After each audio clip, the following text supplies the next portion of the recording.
Crystal chandeliers spilled honey-gold light from the high ceiling, washing over white silk tablecloths, gold-rimmed crystal glasses, and gowns flaring like flowers timed to bloom on cue.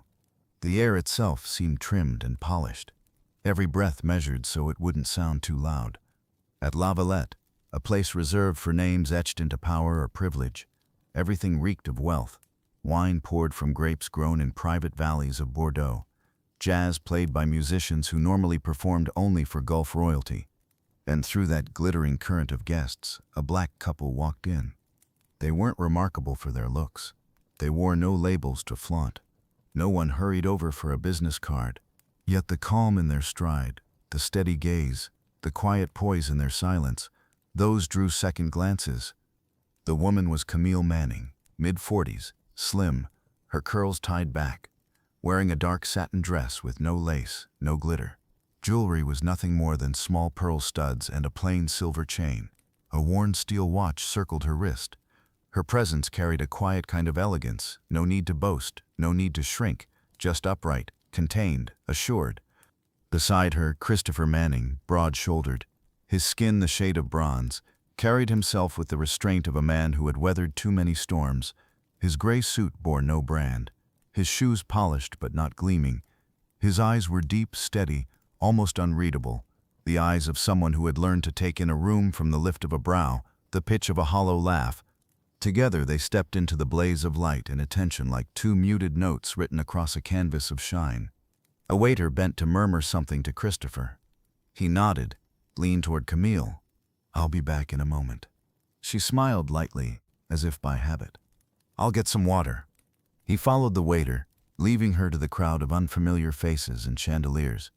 Camille moved toward the juice counter, an unpopular corner, since most guests clutched champagne flutes instead, slipping past trays balanced mid-air. Then, rounding a quiet bend in the red-carpeted corridor, she collided with a man. He spun around.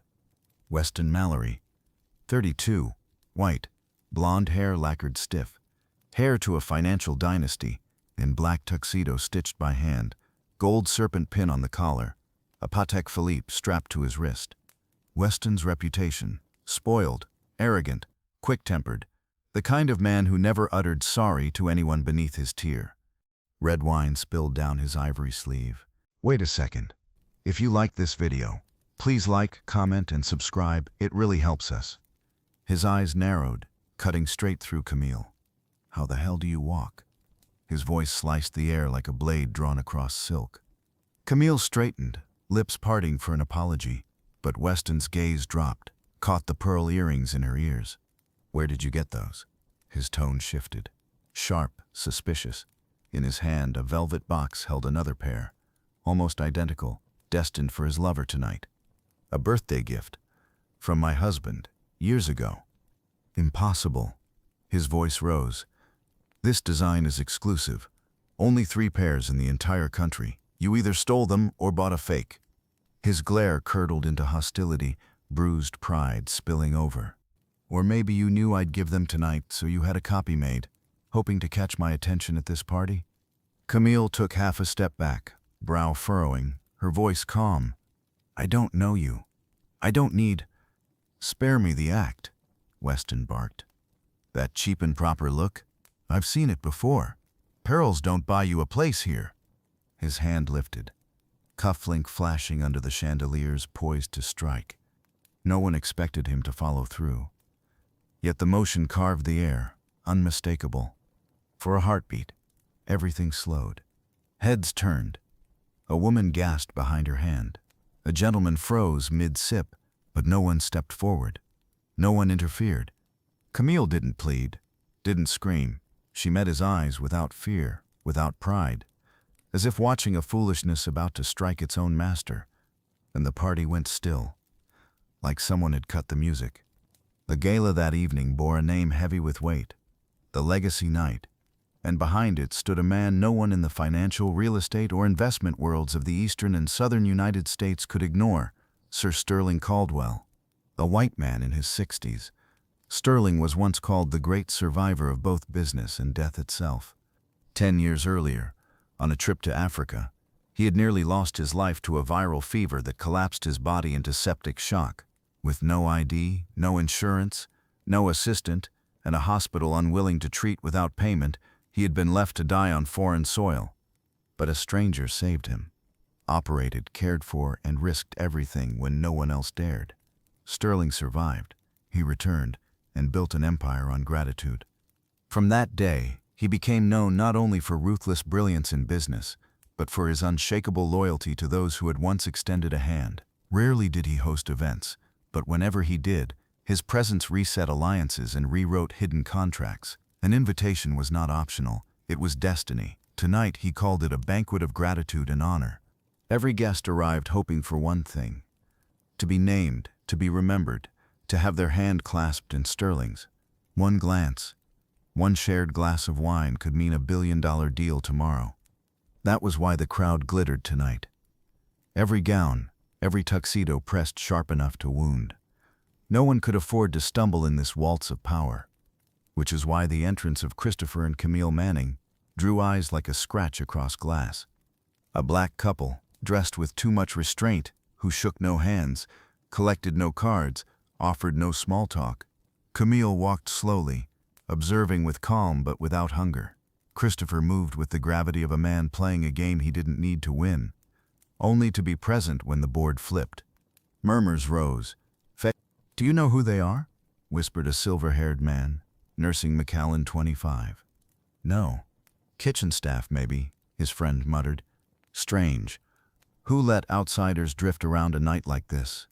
The question grew louder in everyone's heads when Weston Mallory's hand, pale, cufflink gleaming, swung toward Camille Manning's face and froze, because another hand, dark, iron-strong, had closed around his wrist.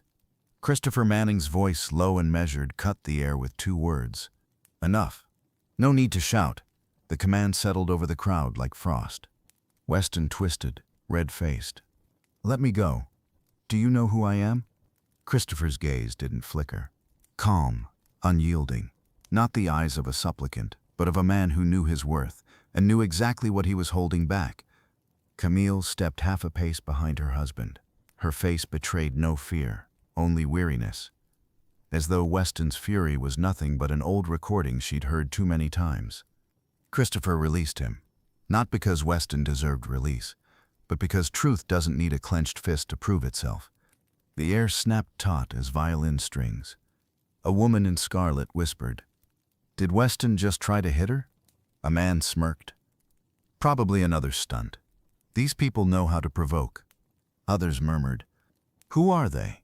Are they even on the guest list?" Challenging Weston Mallory at Caldwell's own gala?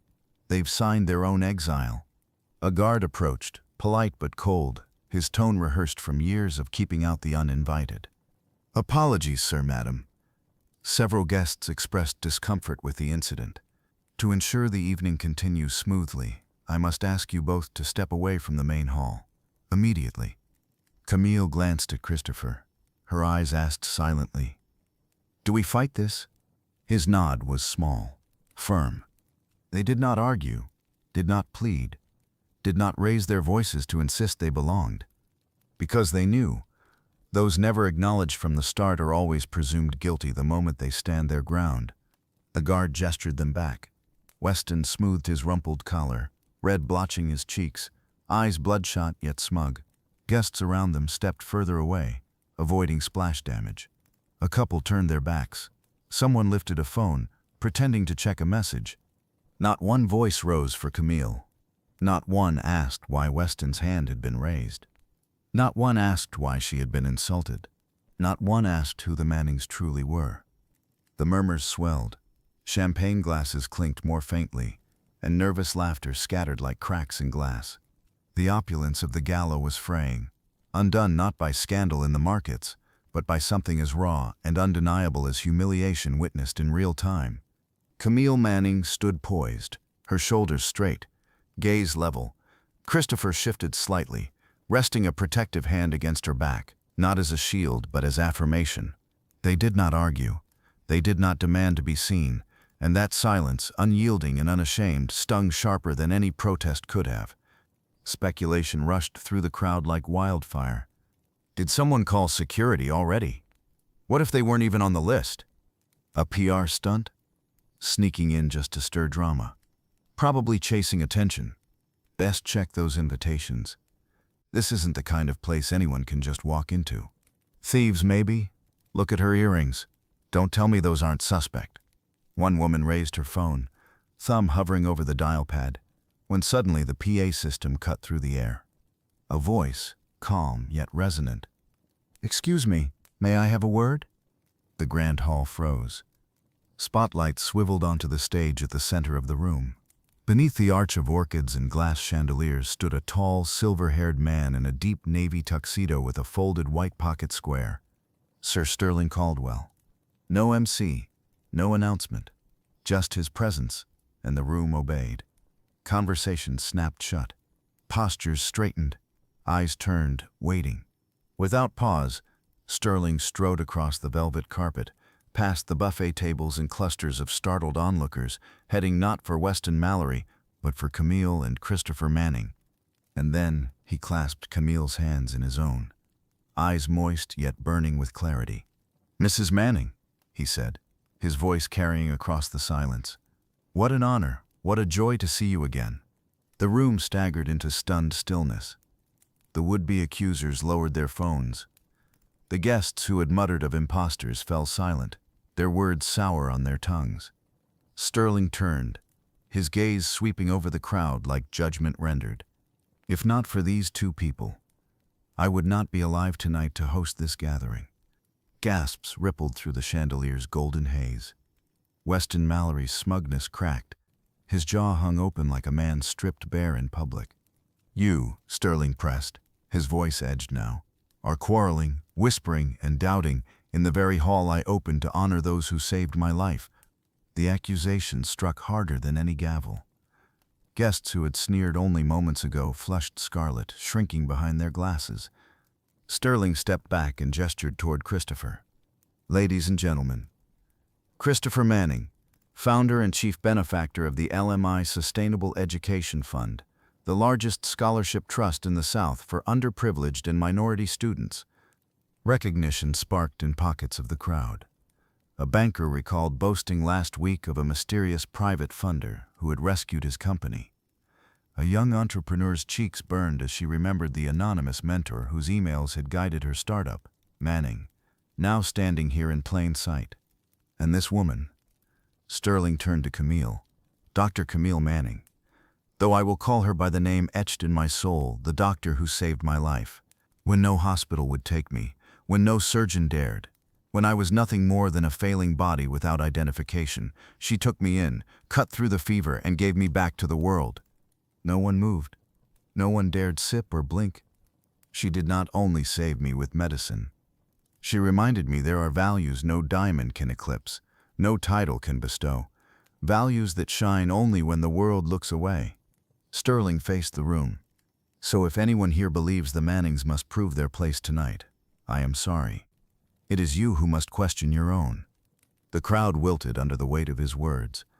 Weston Mallory stood stiff, pale, his cufflinks glinting with shame rather than power. Those who had clung to his circle drifted away, eyes evasive. A woman gripped her champagne flute but forgot to drink.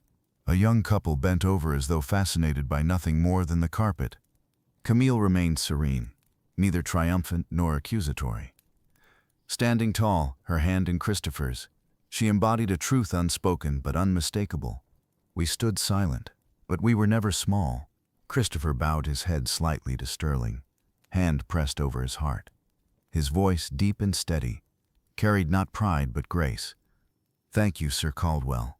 But the truth is, that night you chose to live. We were only there to witness your choice." And the hall, once a theater of wealth and vanity, felt suddenly like a mirror, forcing everyone present to reckon with what they had seen, and with what they had failed to do. No one heard Weston Mallory step forward. No one noticed when he slipped away. But just minutes after Lord Sterling Caldwell finished his speech, he suddenly dropped to his knees in the very center of the grand hall before Christopher and Camille Manning, like a statue shattered into pieces. Once again the entire room held its breath. This was no performance. It was a man who had already fallen off the cliff, clutching at the last rope he thought could still save his reputation, or at least what remained of his pride. "I'm sorry," Weston said, his voice trembling like an over-tightened string. "I misunderstood. I didn't know who you were. I just lost my temper for a moment. I didn't mean—" He lifted his head, eyes desperately searching for forgiveness from Camille, from Christopher, from anyone among the hundreds of eyes fixed on him. No one replied. Camille only looked at him, long enough for Weston to know she had seen through him, from the surface all the way down, then quietly turned away. Christopher did the same. No words, no mocking smile, no conciliatory pat on the shoulder, just turned his back. They walked out, steady, composed, as though they were the true hosts who had just finished their welcome. And Weston, the man who moments earlier had roared like fire, was left standing alone in the middle of the hall like a broken puppet in a play no one wanted to watch anymore. The next morning, social media exploded. A 37-second clip spread at lightning speed showing Weston Mallory yelling at a black woman for wearing earrings resembling the gift he had bought for his mistress. He shouted things like fake elegance, copycat, trying to cling to white men, before raising his hand to strike her, stopped only by her black husband beside her. What made it worse? The clip wasn't filmed by a stranger. It came from his ex-girlfriend, the very woman he had betrayed and abandoned in last year's scandal, who handed it straight to the press. Her caption beneath the video read, "A man who disrespects black women will never truly respect anyone." Within 3 hours, the video reached 5 million views, sparking thousands of furious comments. Is this the true face of privilege? How many women like Camille endure humiliation every day just because no one knows who they are? If her husband hadn't stepped in, would anyone have defended her? This world doesn't need more apologies. It needs fewer men who think they can never be wrong. The Mallory family was forced to issue a public apology. On every major news outlet, they announced withdrawal from several investment deals, temporarily suspending social activities to reflect on our actions and values. Weston was advised to step down from his role at the investment fund his father had founded. Longtime partners cut ties. Interview requests vanished. Party invitations stopped coming. He retreated to a quiet suburb. No social media, no press conferences, no parties. Some said, for the first time, he finally knew what isolation felt like. Meanwhile, the Mannings, once accused of crashing the party, of making a scene, of chasing attention, refused every interview request. No speeches, no social media posts, no personal accounts dug up.